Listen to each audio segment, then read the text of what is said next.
बारात वाले दिन दूल्हा घर से मेकअप करवाने सैलून गया तो वापस ही ना आया। कहीं उसका इश्क था जिसने उसको अचानक जो है इस हद तक मजबूर किया। शादी वाले दिन मुकदमा यही अगवा का दर्ज कराया। पहले तो मामला कुछ और था, पुलिस केस था कि बच्चा अगवा हो गया, दूल्हे को किसी ने अगवा कर लिया, तो पहले उस चीज़ को क्लियर करेगा। ये एक ऐसा वाक़या जो कि कोरंगी के अंदर हुआ है, अनोखा इस लिहाज से है कि जिस दिन शादी थी उसी दिन जो है वो भाग गया। इससे पहले भी भाग सकता था अगर उसकी पसंद की शादी नहीं थी, तो उससे पहले भी ये कदम उठाया जाना चाहिए था। लेकिन ज़रा ये बताते हैं कि जैसा कि इससे पहले तो वो अपने दोस्तों के साथ नाच भी रहा है, खुशी भी मना रहा है, लेकिन ज़राए के मुताबिक जो है उसका कहीं चक्कर था, कहीं उसका इश्क था जिसने उसको अचानक जो है इस हद तक मजबूर किया शादी वाले दिन कि वो घर से जो है भागने पर मजबूर हुआ। जबकि वो दूल्हे की तैयारी के लिए गया था, सैलून जाने के बजाय जो है राह फरार इख्तियार उसने की।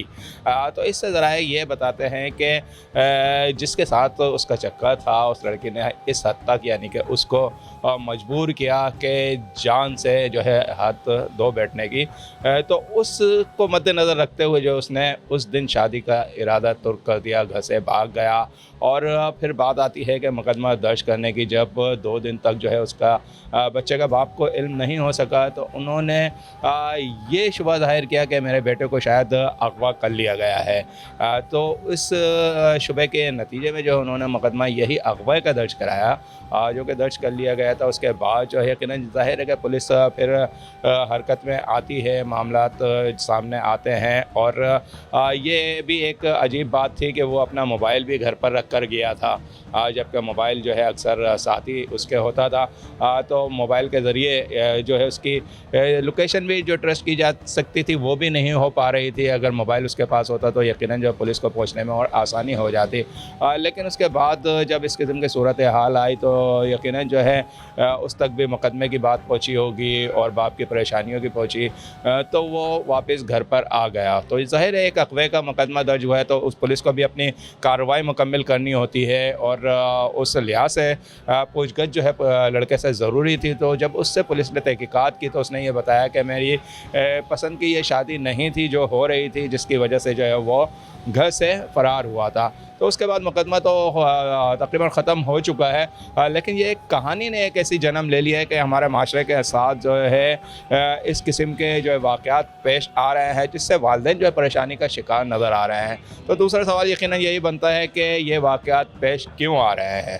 अच्छा, ये बताइएगा हफीज़ भाई, बच्चा जब हम देख रहे हैं, आपने भी वो वीडियो देखी, मैंने भी देखी, उसमें वो डांस भी कर रहे हैं, बड़ी अच्छा माहौल बना हुआ है जिस तरह हर घर में होता है शादी के दौरान अमूमन। तो इसमें हमने ये चीज़ देखी कि दूल्हे को पहले नहीं वालिदैन को बताना चाहिए था कि मैं इससे शादी नहीं करना चाहते, मैं इस रिश्ते से मुत्तफ़िक नहीं हूँ।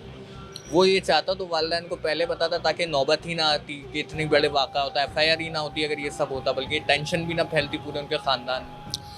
देखें आज के इस जदीद दौर में पढ़े लिखे माहौल में भी ऐसे तबक़ात हैं जहाँ इस माशरे के अंदर जो है ख़ानदानी रिवायत जो कि वालिदैन की पसंद और ख़ानदान के अंदर शादी की रिवायत जो है चल रही हैं। और इस हद तक चल रही हैं कि औलाद के ऊपर ये प्रेशर होता है कि शादी अगर होगी तो यहीं होगी। तो औलाद जो है फिर खौफ के मारे भी ये बात जो है नहीं कह पाती है अपने वालिदैन से कि वालिदैन जो है उनके ख़ानदानी रिवायत जो है उसके मुताबिक जो है शादी अगर ना की तो उनके साथ फिर क्या रवैया होगा। इस खौफ के मारे भी औलाद जो है फिर वो नहीं कह पाती है। इसी किस्म की सूरत हाल शायद इसके साथ भी थी, ज़रा बताते हैं। तो यही वजह थी कि वो अपने वालिदैन से इस बात का इज़हार नहीं कर पाया और शादी से पहले एक दिन पहले भी जो है वो खुशी का इज़हार दोस्तों के साथ सब कुछ कर रहा था। लेकिन ज़ाहिर है एक दूसरी तरफ भी उसकी जो कहानी चल रही होती है उसका प्रेशर और दबाव आता है तो बंदा कन्फ्यूज़ हो जाता है कि क्या करे। उसके पास सिवाय उस दिन शादी के दिन राय फरार इख्तियार करने के और कोई रास्ता नहीं था। हमने देखा कोई एक ऐसे होता है अमूमन लड़के आवारागर्दी कर रहे हैं, बेगर आशिक माशूका के हम देखते हैं ताल्लुकात बनते हैं। हर घर में हर लड़का इस तरह की अपॉर्चुनिटी को अवेल करने की कोशिश करता है जो कि इंतहाई सरासर गलत है। तो इस लड़के का क्या था, कोई पढ़ा लिखा घराने से ताल्लुक़ रखता था और काम कारोबार इसका क्या था, इस हवाले से कुछ आपको पुलिस और काम ने ज़राए ने कुछ बताया? देखें ये फैक्ट्री में मुलाजमत करता था लड़का, जो है किरदार के लिहाज से अच्छा बताया जाता है। क्या है नौजवानों में क्या मैसेज जा रहा है? मुझे तो नहीं लगता कोई अच्छा मैसेज जा रहा है इस वक्त। बिल्कुल देखिए, आजकल की जो सूरत हाल है ना, इस सूरत हाल के अंदर ये देख सकते हैं, ख़ास तौर पर मैं कराची की अगर बात करूं तो कराची के अंदर बेरोज़गारी बहुत है। नौजवान जो है रोज़गार नहीं है, और जब रोज़गार नहीं है, फ़ारिग होता है, तो फ़ारिग कहते हैं ना कि शैतान का कारखाना दिमाग होता है। तो फ़ारिग वक्त के अंदर फिर जो मोबाइल एक और नया शैतान हमारे नौजवानों के हाथों में आ गया है, तो फिर इसके ज़रिए जो है वही रास्ते इस तरफ ही जाते हैं कि मोहब्बत की तरफ, के एक तो फ़रागत है, दूसरी तरफ मोहब्बत है, और इसके अंदर कहीं काम नज़र नहीं आ रहा है, कहीं रोज़गार नज़र नहीं आ रहा है। तो इस सूरत हाल के अंदर यकीनन जो है हमारे बच्चों का, हमारे नौजवान नस्लों का जो मुस्तकबिल है वो शादी से पहले और शादी के बाद का कोई अच्छा नहीं है।